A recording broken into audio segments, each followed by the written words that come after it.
ይሄ በደል አንተን ብቻ አይደለም እግዚአብሔርንም ነው። እንደዚህ አይነት በደል በድያለሁ፣ በቤት እንደ ልጅ ሳይሆን እንደ ባሪያ አርገኝ ሲለው አባት እንደዚህ ያለ አቅፎት ባሪያና ልጅ የሚል ርዕስ የአባት ርዕስ ነው። አይ ልጅ ጋር ነው ያለው ሪግሬት ጸጸት ውስጥ ስላለኝ አባት ልጅ ባሪያ ማለት ፕሮግራም ይመለስልኝ።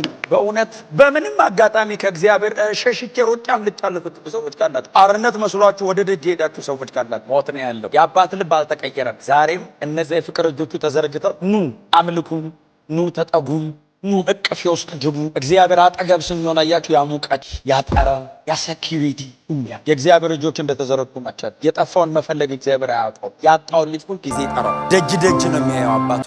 የዚህ የሉቃስ ወንጌል ምዕራፍ 15 ላይ ጌታችን ኢየሱስ ክርስቶስ እንግዲህ በዛ ለነበሩ ለፈሪሳውያንና ይከተለው ለነበረው ሕዝብ የሰጠው ትምህርት ነው ወይንም ያስተላለፈው ሐሳብ ነው። ከምዕራፍ 15 ቁጥር 1 አካባቢ ጀምሮ ኢየሱስ ለምን ይህንን ምሳሌ እንደሰጠ ምናልባት እናንተ ጊዜ ሲኖራችሁ ወደኋላ መለስ ብላችሁ ማንበብ ትችላላችሁ። ጌታ ኢየሱስ ክርስቶስ ከኃጢአተኞች ጋር ነው የሚውለው፣ ከቀራጮች ጋር ነው የሚውለው፣ ከአሳ አጥማጅ ጋር ነው የሚውለው። የተለያየ በደል ካለባቸው ሰዎች መካከል ኢየሱስ አይጠፋም። እና ለምንድነው ከኃጢአተኞች ጋር የምትውለው? ለምንድነው ከአንዳንድ ምናልባትም ደግሞ እዚሁ መጽሐፍ ላይ የተዘረዘረ አለ ከነሱ ጋር ለምንድነው የምትውለው ሲሉት ጌታ ኢየሱስ ክርስቶስ እንግዲህ የሰው ልጅ የጠፋውን ሊፈልግ ነው የመጣው አላቸውና ደህና የሆኑ ሰዎች እኮ መድኃኒት አይፈልጉም፣ የታመመ ሰው ግን መድኃኒት ያስፈልገዋል። ስለዚህ እኔ መድኃኒት ስለሆንኩኝ የታመሙ ሰዎች አካባቢ አልጠፋም። ኢየሱስ መድኃኒት ሰጪ አይደለም፣ ራሱ መድኃኒት ነው። ኢየሱስ ራሱ ነው መድኃኒት። እሱ ነው ብንወስደው፣ እሱን የወሰድነው፣ እሱን ወስደን ነው ፈጽሞ ደህና የሆንነው። ምንም አይነት መድኃኒት ለአንዱ ስትወስዱ ለሌላው ይጎዳል። ኢየሱስ ሲገባ የማይፈውሰው ነገር የለም። መንፈስንም ነፍስንም ስጋንም አጥንትንም ነው የሚፈውሰው። ኢየሱስ ሕይወት ላይ ሲገባ የማይነካው የማይፈውሰው በክርስቶስ ምክንያት ደህና የማይሆን ነገር የለም። በእውነት እርሱ መድኃኒታችን ነው። ታማሚዎች ስለነበርን ፈልገነዋል፣ ፈልጎን መጥቷል፣ ወስደኑ ድነናል። ክብር ለኢየሱስ ይሁን። እና ከናንተ መካከል አደል ያላቸው ከናንተ መካከል ምናልባት ደግሞ 100 በጎች የነበሩት ሰው ቢኖር 99 በጎቹ እያሉ አንድ በግ ቢጠፋበት 99ኙን ሜዳ ላይ ትቶ አንዱን ፍለጋ ማሄድ ከናንተ ማን ነው አላቸው። እናንተ እንኳን ሰው ስትሆኑ ለበጎች ይሄን ያህል የምትራሩ ከሆነ እግዚአብሔር ደግሞ ሰው ጠፍቶበታል። ስለዚህ ደና ነን የምትሉትን እናንተን ሰብስቦ እዚህ ጋር ያስቀምጣል። የጠፉበት አሉ፣ የኛ አይነቱ የጠፉበት አሉ። እነሱን ፍለጋ የሰው ልጅ ይሄዳል ወይንም ደግሞ ፍለጋ ይወጣል ብሎ ይህንን ምሳሌ ነገራቸው። እንግዲህ ከላይ ወጣ ስትሉ የጠፋ ሳንቲም ፍለጋ ወይንም የጠፋው ድሪም ብለን የምንጠራው የጠፋውን ሳንቲም ፍለጋ ይነገራል። አሁን ደግሞ የሚነገረው የጠፋው ልጅ። እኔ በእውነት ዛሬ ስለ ጠፋው ልጅ አይደለም ብዙ የምናገረው፣ ግን የጠፋው ልጅ መናገር አይቀርም። አባትየው ነው የሚገርመኝ። የአባት ልብ በጣም ነው የሚገርመው። በእውነት ልጁን ቤት ውስጥ የሚያኖረው የአባቱ ልብ ነው እንጂ ልጁ የሰራው ስራ ሞት ነው የሚያስፈልገው። የአባት ልብ ነው የሚያኖረን። የአባት ልብና አባትን አንደርስታንድ ማድረግ፣ አብ በምን አይነት መውደድ እንደወደደን እንዴት እንደተቀበለን ሰው አብን አንደርስታንድ ማድረግ አለበት። አባትን አንደርስታንድ ማድረግ አለበት። ቤት ውስጥ የመኖር አቅማችን፣ የመኖር ነፃነታችን፣ የመኖር ዋስትናችን የአብ ልብ ነው። የቤቱ ባለቤት፣ የቤቱ መሪ፣ የቤቱ ራስ የሆነው የእርሱ ልብ ነው። ክብር ለኢየሱስ ይሁን። እና በአንድ ሀገር አንድ ሰው ነበር ይላል አይደል? ሰውየው ባለጠጋ ነው። 2 ልጆች ነበሩት ይላል። ኦብቪየስሊ 2 ልጅ ካለው አንድ አይነት ልጅ አይኖርም ቤት ውስጥ ሁሌ። 2 ከሆኑ የተለያዩ ናቸው። የመጀመሪያ ልጅና ሁለተኛ ልጅ በጣም ዲፍረንት ናቸው፣ የተለያዩ ናቸው። እና እነዛም ቤት ያሉት 2 ልጆች ናቸው፣ በጣም የተለያዩ ናቸው። የኛ አይነት ናቸው። 2 ናቸው። 2ቱ ሁሉንም መወከል ይችላሉ ባይዘው። እና 2 ልጆቹ እያሉ አንደኛው ትንሽ ልጅ ነው፣ በጣም ብዙ ጊዜ አስቸጋሪ። ትንሽየው ልጅ መጣና አባቴ አለው፣ አቤት ድርሻዬን ስጠኝ። ከመሬት ተነስቶ ድርሻዬን ካልሰጠኝ ሲለው አባት አልሰጥህም አላለው። እንካ አንተን ድርሻ አይደለም ያለው ባይዘው፣ ለሁለቱም ድርሻቸውን እኩል አካፈለ ይላል።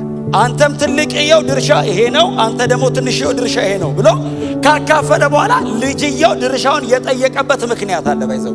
መጽሐፍ ሲናገር ብዙም ሳይቆይ ይላል። ሳነባው አስተውላችሁ ከሆነ ድርሻውን የፈለገው ነፃነት የሚመስል ባርነት ውስጥ ለመግባት፣ ነፃነት ከአባት ጋር መኖር እና ነፃነቱን ለመግዛት አስቦ ነው እሱ ቤት ውስጥ ያለውን ያንን ሴኩሪቲ፣ ያንን በአባቱ ጥላ ስር ያለውን እያንዳንዱን ጥበቃ ልጅ ትንሽ ስለሆነ አንደርስታንድ አላረገውም። ያሰረው ነው የመሰለው፣ የገደበው ነው የመሰለው። ሴኩሪቲው አባቱ ስር ነው፣ እረፍቱ ያለው አባቱ ስር ነው፣ የሚከበረው የሚወደደውም አባቱ ስር ነው። ልጁ ግን አልመሰለው።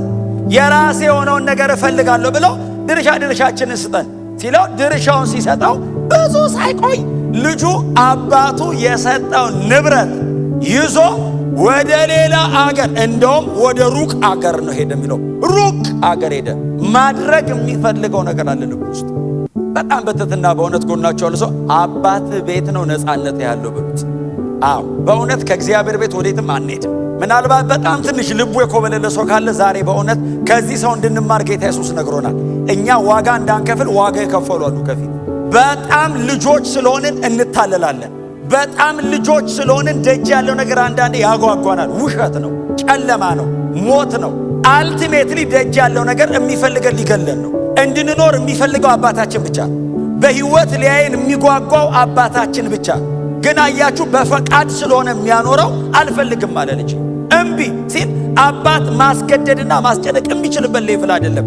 ኦልሬዲ ይሄኛው ትንሹ ማቹር አድርጓል። ንብረት ማንቀሳቀስ ይችላል የሚል ደረጃ ደርሶ ሩቅ ሀገር ሄደ ይልና ገንዘቡን አባከነው ይላል። እንግዲህ የቀድሞ ትርጉም እኔ ያስኩት አዲሱ መደብ በማጋጣነት የሚል ከባድ ቃል እኔ ሳነበው ባለለው ደስ ይለኝ። ጥሩ ነው በእውነት በጣም ቸርች ውስጥ ነው ያለነው። በእርግጥ እንደዚህ አይነት ህይወት ውስጥ የምንሄድ ሰዎች አንኖርም። ግን እንዳትሄዱ በመጋጣነት ገንዘቡ ነው በተነው ይላል እና ጨረሰ ገንዘቡ። እሱ ገንዘቡ ሲጨርስ በዚያ ምድር ላይ ታላቅ ረሃብ መጣ ይላል። አንደኛ የሰው ሀገር ሰው ነው፣ በእንግድነት ነው ሄደው። አባቱ ጋር አይደለም፣ አጠገቡ የለም ሰው። ረሃብ ሆነ ይላል ምድሪቷ ላይ። በጣም ሲቸገር ከምድሩ ሰዎች መካከል አንደኛው ሰው የቤት ሄደና አስጠጋኛል። እምታዘኝ ስራ በሙሉ እሰራለሁ፣ እባክህ እንደው ትንሽ መጠለያ ካለች ሲለው፣ እንግዲያው እኔ ላንተ ያለኝ ስራ በህጉ የተከለከለ ነው አሉ። እሪያ ማርባት በህጋቸው የተከለከለ ነው። እዛ ላይ ዘሌዋዊ ያለ በተንቦ እስራኤላዊ አይፈቀድለትም። እና ሰውየው ና አለው፣ እባክህ አሰራኝ ሲለው እሪያ አለኝ አለው። እርሻ ሄድና እሪያዎችን ተንከባከባለሁ፣ መገባቸው፣ እጠባቸው። እሪያ ስታጠባስበዋል። እሪያ ጭቃ ውስጥ ነው የሚኖረው። ባይዘው የሚውለው እንዳይመስልህ ደስታው ጭቃ ነው። አየህ ደጅ እንዳትሄድ የማይጸዳ ነገር ነው መታጠብ። እሪያ ሜዳ እሪያ እንዲህ አይወድም። ንጹህ ነገር እንደዚህ የሚያምር ነገር አይወድም። እሪያ ወለጭ አድርጋ አጥበው መታጠቡን መንጻቱን የማይወድ ኳሊቲ ላይፍ የማይወድ ቫልዩ የማያረግ እንቁን በእሪያ መሃል የሚጥል እኮ ነው ያለው ኢየሱስ። ትዝ ይላችኋል። እሪያ እንቁ ባይዘው ቀይ እንቁ ስታረግለት ቫልዩ የሚያደርገው ጭቃ ነው። ደጅ ያለው እንደሱ ነው እንዳሞክሩት ነው እኮ ኢየሱስ። እስቲ አሜን በሉ። ከዛ ልጅየው ሄደ። እሪያ የእሪያ አሰር ይላል አይደል? እሪያ የሚበላውን ማለት እኮ ነው። እሪያ የሚበላውን እያበላ የመራቡ ልክ አማረው። እሪያው የሚበላውን መብላት አምሮት ግን ማን ይስጠው ይላል። አንተ እሪያ እያበላ ከዛ እንኳን እንዳይበላ ሲያበላ ተቆጣጣሪ ያለው አጠገቡ ቆሞ እንዳይጎርስ። ዓለም ምንም በነፃ የላትም። እምትሰጥ እያንዳንዱ ነገር ኮስት የምታደርገ ብርን እንዳይመስል ህይወትን ነው ኮስት የሚያደርግ። ምቾትን እንዳይመስል የሚከለክል ህይወትን ነው የሚወስድብህ። እያንዳንዷ ነገር ኮስት የምታደርገ ላይፍ እና ጌታ ኢየሱስ እንደሱ ምሳሌ እኮ እየሰጠ እኮ ነው። ከዛ ልጁ ወደ ልቡ ተመለሰ የሚል ቃል አለ። በጣም እግዚአብሔር የንስሐ ልቡ ላይ ነው የሚሰጠው። ወደ ልቡ ተመለሰ። አባት አለኝ አይደል? ታዲያ ምንድን ነው አባቴ ቤት ይሄዳል አለና እንደ ልጅ መሆን አልችል። ለምን? የልጅነት መብቱን ያጣ መሰለው አይደል? የልጅ ንብረት የልጅ የሀፍ ወስዷል። አሁን እሱ መመለስ ቢፈልግ አባትየው ና ተመለስ ቢለው ወንድምየው ራሱ ትንሽ የኔን ደግሞ እንደገና ሀፍ ይዞ ይሄዳል ብሎ እግዚአብሔር ባለጠጋ ነው። ብር ወስደህበት አይጎልበትም። የሰጠህ ይበልጣል። ህይወት ሰጥቷል። እግዚአብሔር ገንዘብ ሰጥቶ በፍጹም የማይተካ ነገር ኦልሬዲ ሰጥቷል። እግዚአብሔር ጥላውን የሚፈልገው ባለጠጋና ድሃ ለማድረግ አይደለም፣ ህይወት ሰጥቶ። አየኔና የእግዚአብሔር ቁርኝት ህይወት ነው፣ ትርፍ አይደለም። እግዚአብሔር ያዋጣኛል አያዋጣኝም እያለ አይኖርም ከኔ ጋር። ምንም ነገር ሲያደርግልኝ ልጄ ነው ብሎ ነው የሚያደርግልኝ። ምንም ነገር ሲያደርግልኝ አባቴ ነው። እግዚአብሔር አሰሬ አይደለም። ምንም ነገር እግዚአብሔር ቢያደርግልህ ለአንተ ሲል፣ ቢከለክልህ ቢሰጥ ትሞታለህ ማለት ነው። ከሰጠ ደግሞ ቢከለክልህ ታስቸግረዋለህ ማለት ነው። እንደ ኮሃናችን ነው የሚይዘን። አንዳንድ ልጅ ቤት ውስጥ በጣም ስማርት ነው፣ በተለይ ትንሽ ልጅ። ትልልቆቹ ብዙ ጊዜ ስትሬት ፎርዋርድ ናቸው። ደስ ካላላቸው ደስ አላላቸው። ትንንሾቹ ይወስዱባል። አይ ላቭ ዩ ዳዲ ብሎ ወስዱታል። የለም እጅ ላይ አይ ላቭ ዩ ብሎ ይዞት ሄዷል። ስማርት ያደርገዋል። በቃ አትችላቸውም። በየትኛውም አጋጣሚ ልብን ይዙታል። ትልቆቹስ ጄኒውን ሆነው ከፈለጉና ካልፈለጉ ያስታውቃሉ። ትንሾቹ አታውቀውም። ምን እንዳሰቡ የምታውቀው በኋላ እኛ ቤት ሁለት ልጅ ነው ያለው ታውቃላችሁ። ሁለቱም የየራሳቸው ስማርት እንትን አላቸው፣ የተለያዩ ናቸው። በተለያየ እኔ አሁን አፕሮች አረጋቸው ባይዘው እኔ አሁን አፕሮች አረጋቸው አንዱን እንደ ልጅ አንዱን እንደ ጎረቤት ልጅ አይደለም አፕሮች። ምንም አይነት የተለያየ ባህሪ ኑራቸው መልካቸው የለ ምንም ይሆነው ሁለቱም እንደ ልጅ ነው አፕሮች። እግዚአብሔር በዚህ መንገድ ነው አፕሮች የሚያደርገን። ትሪት የሚያደርገን እግዚአብሔር እኔ በምሰጠው አይደለም ለኔ ባለው። እስቲ አሜን በሏ። ነገ እንደፈለገ ሊሆን ይችላል ጆይ ተነስቶ እኔ ጆይን ትሪት ማረጋው በሚያመጣው አይደለም እኔ ጋር ባለው ነው። እግዚአብሔር መቼም እኔ እንደውም ብዙ ጊዜ የምሰጠው አንድ ምሳሌ አለ ስለ እግዚአብሔር ፍቅር ስናገር። አንዴ ቆይቷል ቤት ተኝቼ ክሪስ መጥቶ ዳሪ አብሬ ልተኛ አለኝ። ናተኛ አልኩት። ናተኛ ተገኘ። ሲተኛ እንቅልፍ ይዞት ሄደ። እያየሁት አምኖኝ ነው የተኛው። ትረስት እኮ ስለሚያደርገኝ ነው። ሌላ ቦታውን እንቅልፍ ላይ ይዞ ይችላል። እኔ ጋር መጥቶ ተኛ እንቅልፍ ያዘው። ተነስቼ ተንበረከኩ። ሳየው ውስጤ ተነቃነቀ። እንደምወደው ያውቃል። ምን ያህል እንደምወደው ግን አያውቅም። አባት ይወዳል ብትለው በጣም እርግጠኛ ነኝ ይላል። ምን ያደርግልሃል ብትለው ምናልባት በእድሜው መጠን የሚጣፍጥ እንትን ምናምን ይገዛልኛል ሊል ይችላል። ነፍሴን ልሰጠው እንደምችል አያውቅም። እና ተነስቼ ተንበረከኩ። እንደምትወደኝ ነው የማውቀው። ምን ያህል እንደምትወደኝ አላውቅም። ምን ያህል አንተ እንደምትወደኝ ይግባኝ። የሴኩሪቲ ጥያቄ የማይኖረኝ ምን ያህል እንደሚወደኝ ሳቀ። አያችሁ አባቴ ንብረቴን አንጣ ብሎ ይሄ ልጅ የሮጠው አባቱ ለሱ ያለው ልብ አንደርስታንድ ስላላረገ ነው። ልጁ የገባው መቼ ነው? ተመልሶ የመጣቀ እንደ ባሪያ ብሆን እንደው ሎሌው ልሁን ከሎሌዎቹ መሃል እንዳንዱ ይቁጠረኝ እንደዛ ትቼው እንደወጣሁት ልጅ በፍጹም አይገባኝም ብሎ ብላቴናው ከእሪያው ስራው ተመልሶ ወደ እንትኑ ሲመጣ ወደ አባቱ ቤት ሲመጣ መጽሐፍ እንደዚህ ይላል። አባቱ በሩቅ አየው። አባቱ በሩቅ ሲያየው እየሮጠ ወደ ልጁ ሮጠ። ልጅ አይደለም የሮጠው አባትን የሮጠው እየሮጠ ሄደ። አቀፈው። ሲያቅፈው ልጅ እንደዚህ ያለው አባቴ አቤት ሲለው አንተንና ሰማይን በድያለሁ። ይሄ በደል አንተን ብቻ አይደለም እግዚአብሔርንም ነው። እንደዚህ አይነት በደል በድያለሁ። በቤት እንደ ልጅ ሳይሆን እንደ ባሪያ አርገኝ ሲለው አባት እንደዚህ ያለ አቅፎት።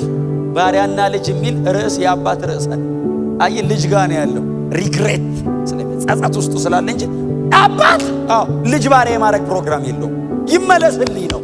በእውነት በምንም አጋጣሚ ከእግዚአብሔር ሸሽቼ ሮጬ አምልጫለሁ የምትሉ ሰዎች ካላችሁ፣ አርነት መስሏችሁ ወደ ደጅ ሄዳችሁ ሰዎች ካላችሁ ሞት ነው ያለው። የአባት ልብ አልተቀየረም። ዛሬም እነዚያ የፍቅር እጆቹ ተዘርግተው ኑ አምልኩኝ፣ ኑ ተጠጉኝ፣ ኑ እቅፌ ውስጥ ግቡ። እግዚአብሔር አጠገብ ስንሆን አያችሁ ያ ሙቀት፣ ያ ጠረን፣ ያ ሴኩሪቲ ሁሉ ያለ የእግዚአብሔር እጆች እንደተዘረጉ ናቸው። የጠፋውን መፈለግ እግዚአብሔር አያቆም። ያጣውን ልጅ ሁል ጊዜ ይጠራዋል። ደጅ ደጅ ነው የሚያየው አባቱ ልጅ ተመልሶ ልክ ልጁ ደጅ ነው ማለት ነው። አባትየው ያለው አይደል ከሩቅ አዩ ይላል። ስለዚህ አባትየው ደጅ ነው ማለት ነው። ልቡ አይኑም ደጅ ነው ያለው። ሮጦ ሄዶ አቀፈውና እንደዚህ ያላቸው ጥሩ ልብስ አምጡ። ልጁ ልብሱ ተበላሽቷል። ሪያኗ ሲመግብ የከረመው አይ ጠረኑ ተበላሽቷል። ልብሱ ተቀዳዷል። ያ ከቤት የወጣው ልጅ አይደለም። ያ አባቱ የተንከባከበው የገረጣ ነው፣ የተበለሻሸ ነው፣ የቆሸሸ ልጅ ነው። ጥሩ ልብስ አምጡልኝ አለ። አጠቡት፣ ልብስ አለው። ጫማ አርጉልኛል። ቀጥሎ ቀለበት አርጉለት። ቀለበት ማለት ባይዘወይ በእነሱ ዘመን ማህተማቸው ያለው ቀለበታቸው የአባቱን ንብረት እንዲያስተዳድር የተመለሰ ቀን ባለመብት ይዤ ሄጄ አባክኛለሁ አለው። ለእሱማ ዋጋ ከፈል ካለው ከእሪያ ጋር ቀረበ። አገኘሁ እኮ ምን መስለህ ነው ያገኘሁ? ግን በተመለስክበት ቅጽበት ግን ልጄ ኢየሱስ ጌታ በመጣ ሞመንት ግን የኔ ልጅ ቀለበት ይልካ አውልቀ ነው ሰጠኝ ሄድከው። ሌላ ነበር የፈለግከው። ና ይሄው እንካ ዛሬ ማዘጋጅቼን ያስቀምጥኩ አርገው ቀለበት ይልካ። ከዛ እንደዚህ ይላል አይደል አባት ልጄ ሞቶ ነበር፣ የለም ሄዶብኝ ሞቷል ብዬ ነበር፣ አለ በሕይወት ጠፍቶ ነበር፣ ተገኘልኝ። ኗ እናመስግን፣ ድግስ እንደግስ። ፍሪዳ አረዱ ይላል። እንግዲህ የሰባውን ታላቅየው ሲቀልብ የከረመውን በሬ እየሄዳችሁ እየመጣችሁ ያዘጋጀነውን በሬ አትውሰዱ። አምጥተው አረዱ፣ እየዘመሩ እያመሰገኑ እያለ ትልቅየው መጣ ይላል። በወንድም ልብ እኮ አይኖርም፣ በአባት ልብ ነው የሚኖረው። ማን ያኖራል? አሳዳጅ ባለበት ዘመን ምን ይሰራል እዚህ ቤት? የቤቱ መሪ እንኳን አባት ሆነ።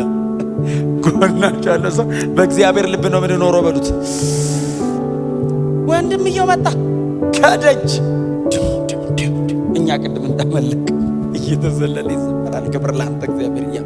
ለምን ተመለሰ? ሰው እዚህ ታውቃላችሁ አይደል? በየቀኑ የሚድነው ሰው ብዛት። አንድ ቀን እኮ ተሰብስበን ስለዚህ ጉዳይ ብቻ ነው ማመስገን ያለብን። አንድ ሰው ሲድን እኮ በሰማይ ለምን መሰለህ ደስታ የሚሆነው? ሰው ዳነ ተብሎ ብቻ እንዳይመስል እኮ የኢየሱስ ደም ቫልዩ አገኘ እኮ።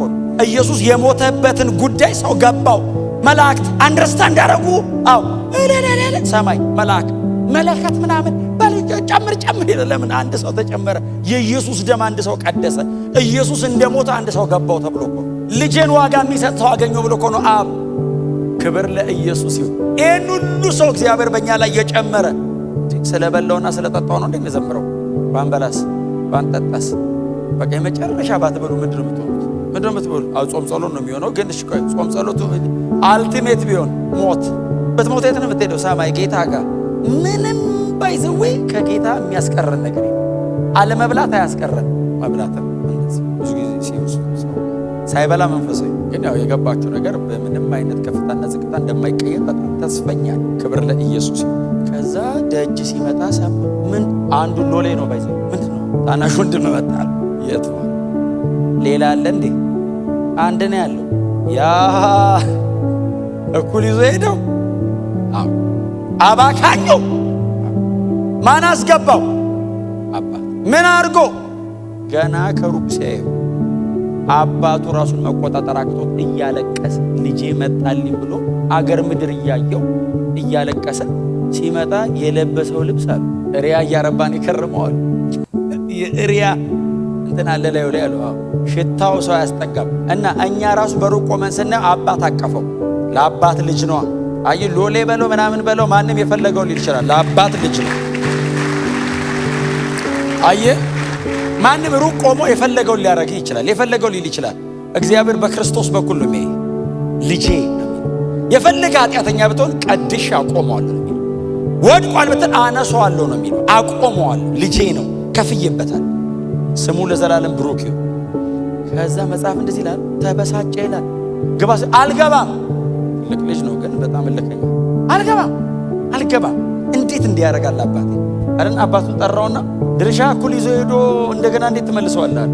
ወንድም ያንተን አይነካው፣ አይዞ የኔ ይነካል ብለህ ከሆነ ኧረ ይበቃል አለ።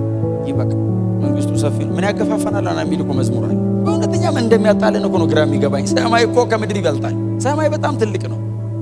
ብንሮጥ ብንሄድ አያልቅ። የእግዚአብሔር መኖሪያ ነው። እዛ ነው የምንገባው። በወንድሞቻችን መዳንና መመለስ አመስጋኝ ነው መሆን ያለ። በእውነት የደከማችሁ ሰዎች ካላችሁ በፍጹም ነፃነት ተመለሱ። ወደ ጌታ ነው። ማንም የፈለገውን ይበል። የአባት ልብ አብ ተቀባይ፣ ይቅር ባይ፣ መሐሪ ነው። ይህንን የቆሸሸ ጨርቅ ይቀይረው። ይህንን የተበላሸ ስብዕናና ህይወት ያስተካክለው። የጨለመውን ህይወት እንደገና ብርሃን ያበራበታል። እንደገና ያዘምርሃል። እንደገና አመስጋኝ ያደርጋል። እንደገና ወደ እቅፉ ይመልሳል። እንደገና ትተህ ወደ ሄድከው ወደዛ ቤት ይመልሳል። እንደገና ህይወት ይቀጥላል። ለዘላለም ከአባታችን ጋር እንኖራለን። በእውነት ነው የምላችሁ። እኔ በጣም ነው የደነገጥኩት። ባይዘው በአውቃለሁ ታሪኩ ረጅም ጊዜ አንብቤዋለሁ። ግን ወንድሙ ተበሳጨ አልገባም አለ የሚለውን ቀን ሳነበው በጣም ብዙ ነገር እንዳስብ አደረገ። ጌታ ኢየሱስ ክርስቶስ 1000 ዓመታት አይቶ ነው አያችሁ ያስቀመጠው ይሄንን ምሳሌ። 1000 ዓመታት አይቶ በሚመለስ ሰው መቼም አብ ደስተኛ ይመለስ ብቻ። ላለመመለሱ የሚከፍለው ዋጋ ይሄው ይውጣ። የአሳማ ምግብ መብላት ፈልጎ አልቻለም የሚል ቃል አለ። ሁሉ ነገሩ ነው ዝብርቅርቁ የወጣው። ይዞ የሄደውን በሙሉ ነው ሉዝ ያደረገው። ሲመለስ በብዙ ጉዳትና ጸጸት እኮ ነው የተመለሰው። ቤቱ ውስጥ ከመጣ በኋላ እኮ የሄደው መንገድ እኮ ዋጋ አስከፍሎታል። እላዩ ላይ እኮ ምልክት እኮ አለው። አባት ግን በዛ መንገድ አይቀበለውም እንጂ ልጁ የከፈለው ዋጋ እኮ አለ። በጣም ዋጋ ከፍሏል። በጣም እግዚአብሔር ረድቶት ሳይሞት ተመለሰ እንጂ በዛ ቢቀርስ የመመለስ ልብ አይኖሮስ በምንም አጋጣሚ ውስጥ ሆኖ ተመለሱ።